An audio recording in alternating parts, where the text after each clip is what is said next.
in my opinion, it also kind of touches on the book, reference from the book, from the not exactly the astral projection, or some of it is astral projection, but the olden days, like mythological times, or like earlier in history, when men's minds were connected by energy, like those theories. David Morrell doesn't really come out and fully address it in the novel, but you can kind of see it in there, going back to Ancient Man. And like I said before, if I ever get the chance to meet him, I will definitely ask him about that, because I think that's wonderful, intriguing, and interesting. And it's always something I've wondered about while reading the book. And that kind of comes, that fruition in the movie. That scene, especially at the mine site, where Troutman's looking up and around, and he's looking, and he kind of gives that eloquent little nod, like these guys don't have a clue, and something's definitely more different than it seems. I've always, even since the first time I've seen that film, being very young, I've always felt like Troutman knew better than everyone else. And I love that part of the movie. I love that little nod he does. There's more of the rat attack with Rambo crushing and crushing the rats in his hands and like tossing them into the water, and him being caged in from the low ceiling, almost drowning at times in the water. And there's rats in the water too, and the rats are like climbing around on his body and stuff, and he's like only inches to breathe, and almost drowning in an orgy of fear and water and rats, and hoping that the torch doesn't go out too, I'm guessing. So he's frantically checks about and tossing and turning a lot until he reaches a corner and climbs out in the water and gets out, and it goes back to the bar scene, and another scene tied to the bar scene. Yeah, so like there's more at the bar. Like Teasel thanks Troutman for a drink and downs it in one shot, telling him, "Come on, I'll give you a ride to the airport." To which Troutman replies, "Thanks, but I can handle it." So Teasel sighs and states that he can't say it's exactly been a pleasure to the Colonel and to have a nice life, pretty much. And he extends his hand, and Troutman looks up at him, then shakes his hand, saying, "Good luck to you." And Teasel replies with a "yeah," and quickly walks away, leaving Troutman to drink his drink among the ever so beautifully lit bar. Makes me wonder if this is the place where Sly had his encounter with the mean lodgers of Hope, Canada. Beautiful place. And that brings us to the alternate ending. So now we're going to take a look at the alternate ending from the DVD. And Troutman stands in awe, looking down at his broken pupil, who bites his fingernails, sitting against a filing cabinet on the floor of the police station. Rambo rises and approaches Troutman, and we can sorta see through his expression what is coming. It's the first time I see Sly looking this way on screen. It's rather humble for Rambo. The red and blue lights from outside bouncing off of him reflectively, and he makes his way over, and he stands in front of Troutman, looking down to Samuel's gun belt. He jolts forth, prying it from the resting holster. And Troutman, surprisingly, is quite passive here, and we see trust on Rambo and his own behalf, for probably the only time here in the film.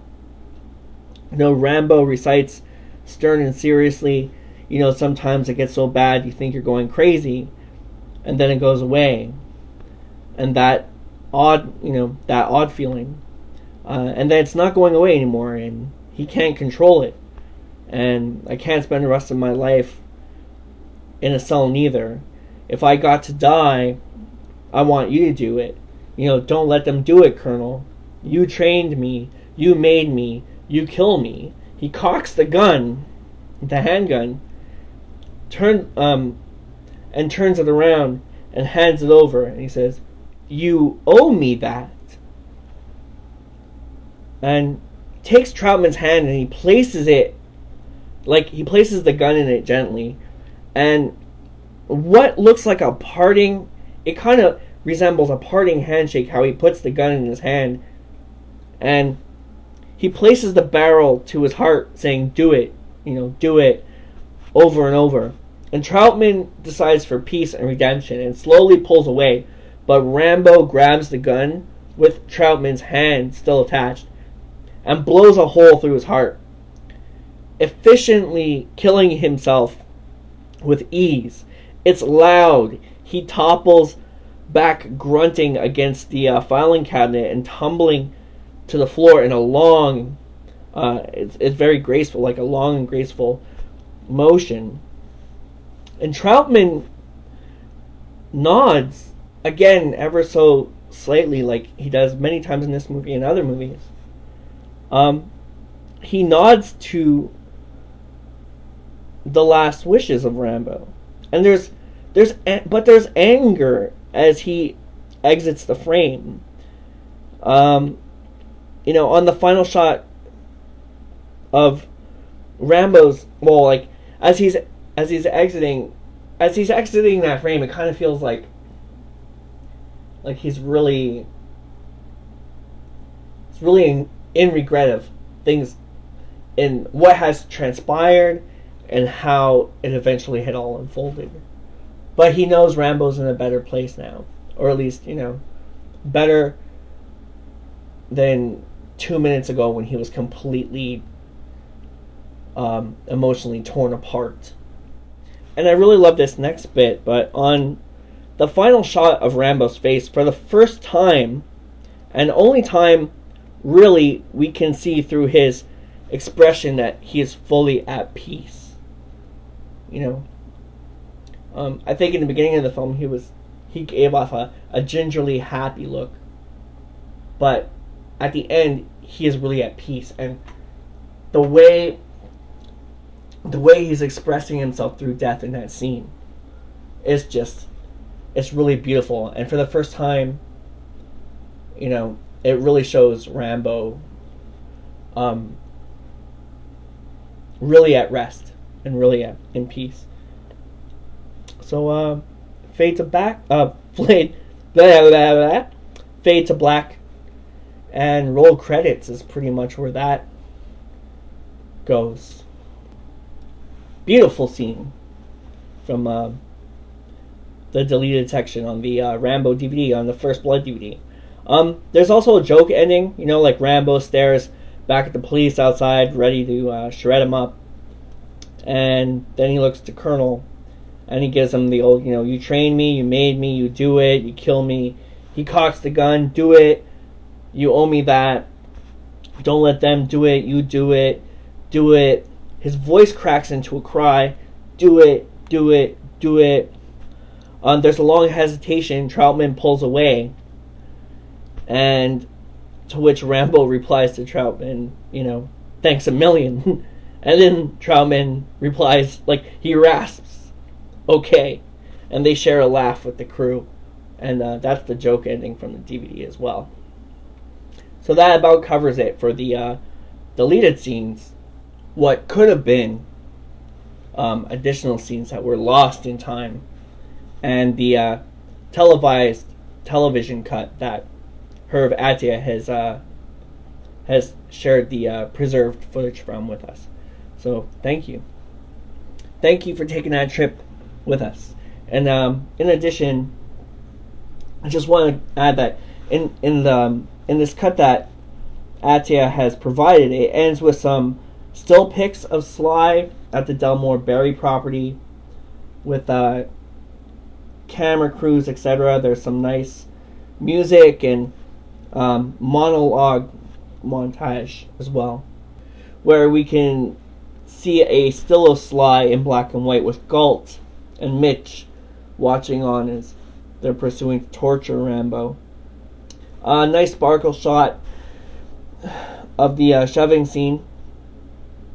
Really nice shot of Galt holding Sly in restraint and the razor coming to him, as well as Sly in the bamboo pit, and the officer tossed through the window, Rambo on the cliff, Rambo in the tarp being handled by wardrobe, actually. A black and white sewing scene pic with red blood on the wound, and another like it with Rambo looking around. You know, Rambo fiddling with the spear in like a compiled 4-shot in one fashion. Sly with the M16. Sly camouflaging himself next to the spear trap. Rambo holding down the young hunter at knife point. A snap from the love scene with Rambo and the Vietnamese in the Vietnamese prostitute. Rambo asleep, knife in hand by the animated fire with a dead boar in M16. Another like it of him in the mine, walking through another like that, like walking through the darkness of the mine. Another like that in pan-up fashion of him against a mine wall. Looking into the dark. Another camo pic with Rambo looking absolutely insane. A black and white shot of Rambo jumping onto the Special Forces truck. Like Rambo, another one with Rambo climbing into the Special Forces truck. There's another cool one like that with Rambo with the double bandoleros across his chest. He's looking up and his eyes are closed. One with him in the dark police station clutching the M60, which is a really cool shot. Sly with crew. There's some animated gas station excitement here too. Sepia against black, Rambo standing in the dark. In really mean grimace. Like flames of the town reflecting off of his sweaty body. A shot of the police gathered outside to take him down. Him holding a smoking M60. More shots of the police outside. One of him and Troutman where Rambo looks to be contemplating his options. A shot of some guy, Troutman and Kern, escorting Rambo into custody. You know, and that's followed by another. And then the ending freeze frame still from the movie. With bits of Rambo's PTSD speech and him crying. So go check that video, that almost 13-minute video out on Herv's page, and go check out those deleted scenes and alternate endings from the DVD, and maybe check out the commentary on the First Blood DVD and the the documentary from the First Blood DVD. I think it's called Drawing First Blood. There's a couple of good documentaries from it, just to hear more tales about what got cut out. So that pretty much does it for right now. We're gonna come back in just a few with the review, finally, of First Blood, the 1982 theatrical cut. So once again, thank you everyone for watching. RAMBOMANIA would not be the same without you. You make all the difference. So I hope you enjoyed our review of what could have been the lost 3-hour director's cut of First Blood, or work print, whatever. Yeah, I would love to hear your feedback, so leave me a comment if you want, or a personal message, and I'll get back to you. So we're coming right back right after this with the one and only 1982 theatrical cut review of First Blood. Oh boy, it's gonna be good. Alright, so I'll see you guys there. Ciao.